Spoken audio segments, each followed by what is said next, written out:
La Organización Mexicana de Cultura Cívica le agradece la oportunidad de esta entrevista, cuyo objetivo básicamente es contribuir en este proceso de difusión.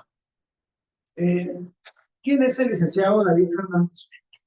Soy actualmente juez en funciones en el Tribunal Laboral, escogido por concurso de oposición. Llevo 2 años ejerciendo el puesto, con nombramiento, y antes, los 20 años anteriores, me dediqué sobre todo a apoyar todos los procesos de reforma desde 2008, en Chihuahua, a todos los sistemas de justicia en las distintas áreas, fundamentalmente el sistema de justicia penal, en lo que se vino llamando incorrectamente los municipales o la organización, y posteriormente estuve involucrado también en la reforma de 2019 para que el sistema de justicia laboral también tuviera este proceso de organización y tuviéramos un sistema digno, donde hubiera una audiencia de un juez, donde realmente hubiera un juez que escuchaba las audiencias y que escuchaba las partes. No se hizo 7 audiencias simultáneas en un sistema escrito al que nadie le prestaba la razón. Adicionalmente, soy un bicho raro, tengo una maestría en desarrollo de software, tengo una maestría en informática y derecho, otra maestría, por supuesto, en derecho laboral, y estoy acabando el doctorado en sociedad de la información.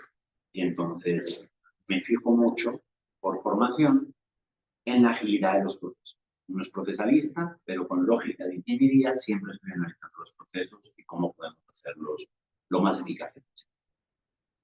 David, ¿qué opinión te merece la reforma judicial? La reforma nace de un problema aún no se había dado.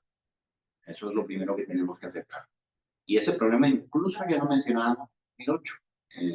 El problema de la falta de confianza en el sistema de justicia. Todos los indicadores llevaban años y años y años y años diciéndonos que el servicio público, que tenía peor fama, que tenía peor aprobación por parte de la ciudadanía en general, era sin duda el sistema como general.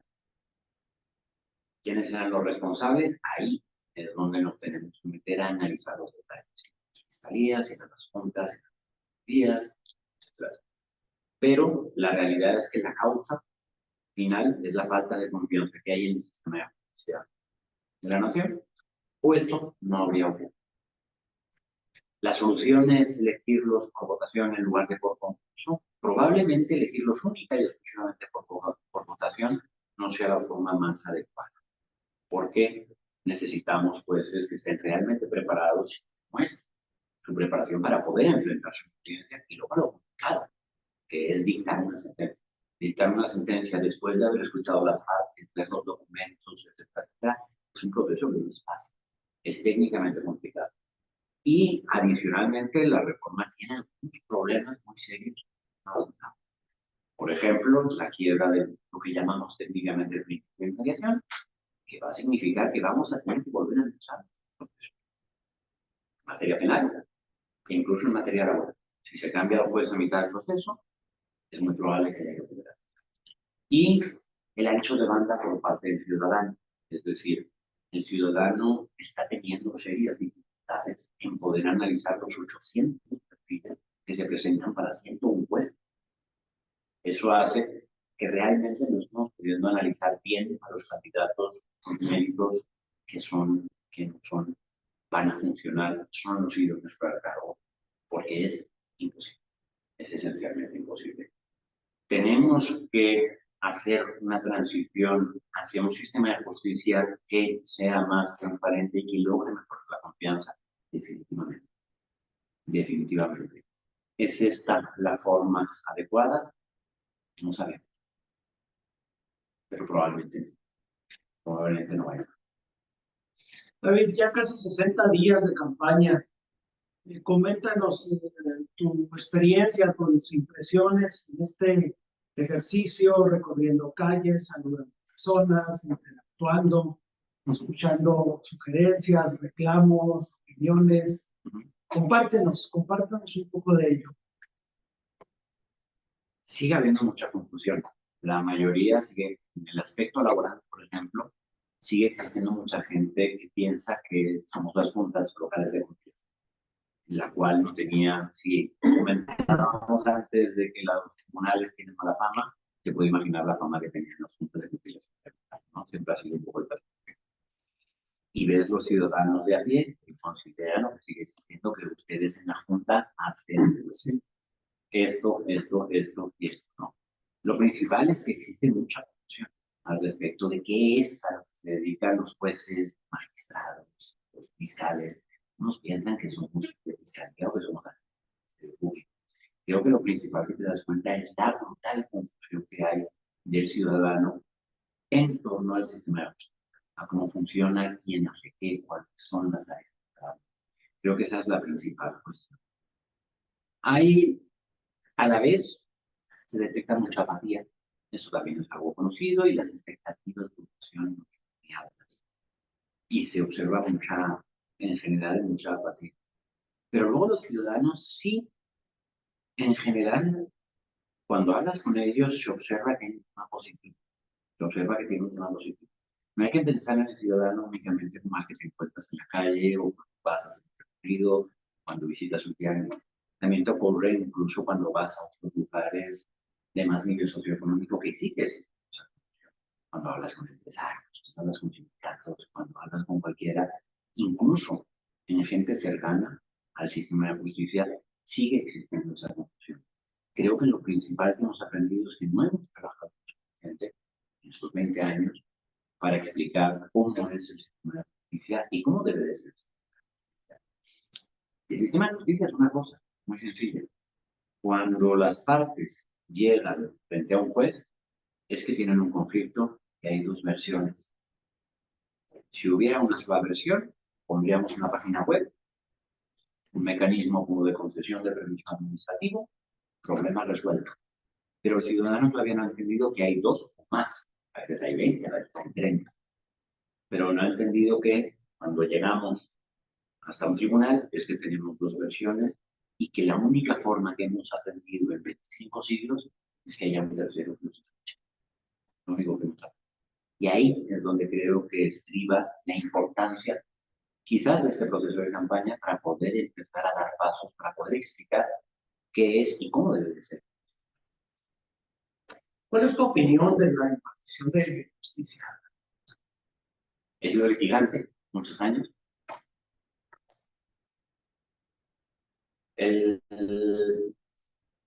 Hay muchas áreas, son muy distintos los sistemas. Creo que en primer lugar seguimos teniendo un amor exagerado al soporte papel y el soporte papel trae un lenguaje, mientras que las audiencias traen otro lenguaje. Sin embargo, los abogados en la función jurídica en general seguimos teniendo el problema de que pensamos que hablar interesadamente, si fuéramos un piano, estamos hablando de un piano, es ejercitar una mejor defensa y un mejor defensa. Y esto pasa con los jueces. He podido ver cómo un juez dictando una anécdota que cuento siempre, como un juez dictando una vinculación a proceso en materia penal, como un juez dictando un fallo en materia laboral, cuando lo explican, las partes no entienden qué es lo que ha pasado. Un poco por el tipo de lenguaje extremadamente técnico. Una vez, recuerdo de una vinculación a proceso, la persona fue vinculada, se iba a una prisión preventiva 2 o 3 años, y de lo atravesado el lenguaje de la jueza de control, el tipo pensaba que se iba a ganar. No sé qué pasaba exactamente. Creo que la principal barrera que tenemos es un poco del lenguaje, y eso acaba generándonos malas prácticas en burocratizar. Amparos de 300 páginas, amparos de 500 páginas, los cuales muchas veces no se van a leer y no se van a comprender. Y eso hace que el sistema se vaya por. Eso hace que el sistema necesariamente se vaya por. Adicionalmente, la presión social ha ido cada vez generando una mayor riqueza por parte de la profesión jurídica y del sistema de justicia y una dificultad de tomar decisiones. Los jueces cada vez han tenido, no hablo de laboral, pero los jueces han tenido cada vez más dificultades de tomar decisiones que pudieran ser. Eso nos ha traído un sistema más lento y que genera dificultades para que el ciudadano realmente considere que su asunto se ha resuelto con cierta. Si el ciudadano que pierde no ha entendido por qué ha perdido, tenemos una parte insatisfecha que va a generar ruido y va a contribuir a la percepción de un sistema social con mala fama. David, resultas ganador en este proceso electoral. ¿A qué acciones te abocarías en primer término? Partiendo desde luego que ya eres juzgador, pero vamos a abocarnos en el supuesto de que estás ganando el proceso. ¿A qué acciones te abocarías en primer término a implementar? Definitivamente muchas de ellas a veces no dependen estrictamente de los jueces, sino de los órganos de gestión. Es un problema. Porque, por ejemplo, cuando hablamos de crear herramientas tecnológicas para que los abogados no tengan que llegar a físico, de hacer filas, a lo del archivo, etcétera, etcétera, muchas veces no depende de nosotros. Sin embargo, hay muchos activos que podemos tener. Podemos emplear herramientas tan comunes como el correo electrónico o incluso crear un registro de Excel particular por cada juez, donde estén los datos de los litigantes o de las partes, para que podamos informarles vía WhatsApp y agilizar el proceso. Eso lo podemos hacer sin la necesidad de que el órgano de gestión o el consejo realmente tenga que generar. Y lo segundo, si es pelear, caso muy personal del área laboral, pelear por tener, tal y como dice la ley, tener acceso a las bases de datos del instituto o de cualquier programa. Si tenemos acceso, no tenemos que mandar oficio. El oficio es el enemigo principal del sistema de justicia. Es el enemigo principal. A la vez que hablamos de mandar algo por oficio es hacer el oficio, imprimirlo, sellarlo, pasarlo por el sistema, dárselo al actuario, que el actuario lo meta en su fila, mandarlo de vuelta, que lo dé en la barandilla del organismo que sea, que se reparta dentro del organismo. El organismo te va a responder de nuevo por escrito, va a imprimir, va a sellar, va a mandar a su actuario y vamos a tener mínimo 10 días, aunque la ley nos marque 3, lo mínimo en un proceso así son 10 días. Estamos en 2025. Todos seguimos hablando por redes electrónicas de manera constante. Sin embargo, no así el sistema de justicia. La ley nos da posibilidades de poder revisar bases de datos y creo que nos toca pelear en este caso los jueces el que tienen acceso a toda esta. Lo principal, de manera resumida, es eliminar el oficio social, porque el oficio en 2025 es una práctica propia del siglo XV. ¿Qué mensaje enviarías a la ciudadanía para este 1 de junio? Hay mucha duda al respecto de este proceso electoral. Hay 3 grandes posiciones, todas mayoritarias y todas estables. La primera es no votar. Hay mucha gente que está haciendo campaña, e incluso podríamos decir casi mayoritaria, que considera que no votar es la mejor opción para manifestar. Hay una segunda opinión que hablan de anular el voto.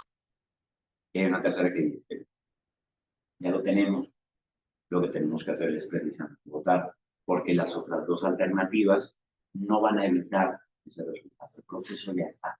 Lo que necesitamos es que realmente se tome en cuenta lo que todos, sea positiva, sea negativa, y para eso no nos queda más. David, hay un número considerable, muy considerable, de personas candidatas con las que vas a contender. ¿Qué distingue a David del resto de las personas candidatas? Preparación, por un lado, mérito y algo que pueden preguntar a toda la población. Soy el segundo juez con mayor número de sentencias por distrito dentro del área laboral y soy el que siempre está escuchando y haciendo cosas. Nunca jamás he negado la palabra por razones formales a ninguno de los abogados que haya. Siempre se les escucha. No siempre te doy la razón, pero absolutamente siempre. Si lo que estamos buscando los jueces es que realmente entiendan los problemas sociales, empresariales de los trabajadores, lo que se busca es un juez que realmente escuche. Luego, que tenga preparación, que tenga Tanto en el litigio, es importante que el juez entienda qué es lo que pretenden los litigantes, como ya jurisdicción. Muy bien, David. Pues por último, David, color de boleta y número. Soy el número 51 del Distrito Morelos, la boleta turquesa para Cotabona. 51. David, pues la Organización Mexicana de Justicia Cívica y Cultura y la Paz te agradece la oportunidad de esta entrevista y te deseamos el mayor de los éxitos. Muchas gracias.